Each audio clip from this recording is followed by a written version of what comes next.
roasty potato, like a giant potato pancake with leftover corned beef.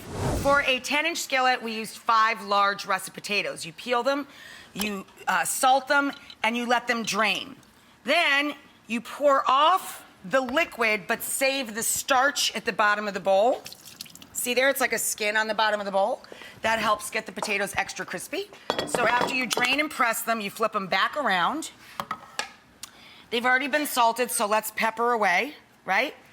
And then we're going to add some grated onion, small grated onion, 2 eggs, and a nice fat sprinkle of flour to keep everybody together. Basically, you're making a giant latke, but you're serving it not at Hanukkah, we're serving it at St. Patty's Day. But that's basically the same way I make my latkes. Another spatula, here we go. Mix this all together.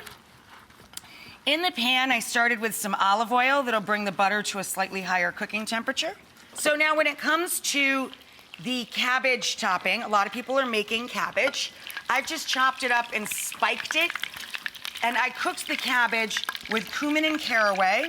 You can also just add this to store-bought sauerkraut, okay? So for a 1-pound bag, I'd put in about a half a poundful each of cumin and caraway. I made my cabbage also with a little allspice, juniper berry.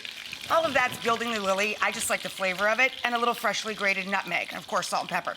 So to my pan, with the butter and the oil, I'm going to literally fill the pan and kind of pack it down with our onion mixture. Oh, did I put the flour in? I was talking to you, I got lost in thought. A good couple of sprinkles of the flour just to make everybody get along and help it stick together. Now we're ready to literally load it into the pan. I know, butter and onions and potatoes, please. Cray. Okay, we're gonna keep pressing and patting that down and let it cook through. Rinse up real quick, and we're going to make our Russian dressing. So I'm gonna use sour cream and your usual suspects. Ketchup, that's the bottle, not me. Relish, that's your basic building blocks, right? My secret ingredient is Worcestershire sauce, yum. I make a lot of this because I put it in a giant squirt bottle and you can use it on sandwiches all week long. Fat splash of that. And salt and pepper, of course. Now we're gonna get to the meat.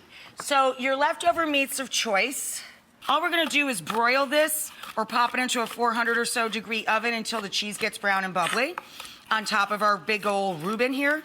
But we want the meat to be nice and warm without it being dried out. So what I'm going to do is reheat our leftover corned beef with a little bit of chicken or beef stock so that it's nice and moist and doesn't taste like a leftover. You take a plate that's larger than the pan, flip it over and slide it right back in. It's just a blank palette for a giant potato pancake. On this one, we're gonna build a Reuben. So we're gonna take our leftover cabbage, which we chopped up and spiked with caraway and cumin. So you spread your cabbage or sauerkraut all over the top of your potato pancake.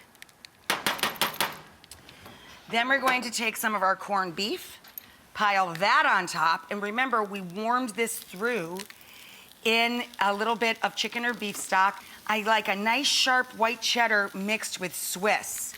So I doubled down on Cheese Town. Cover it with cheese and brown that sucker up.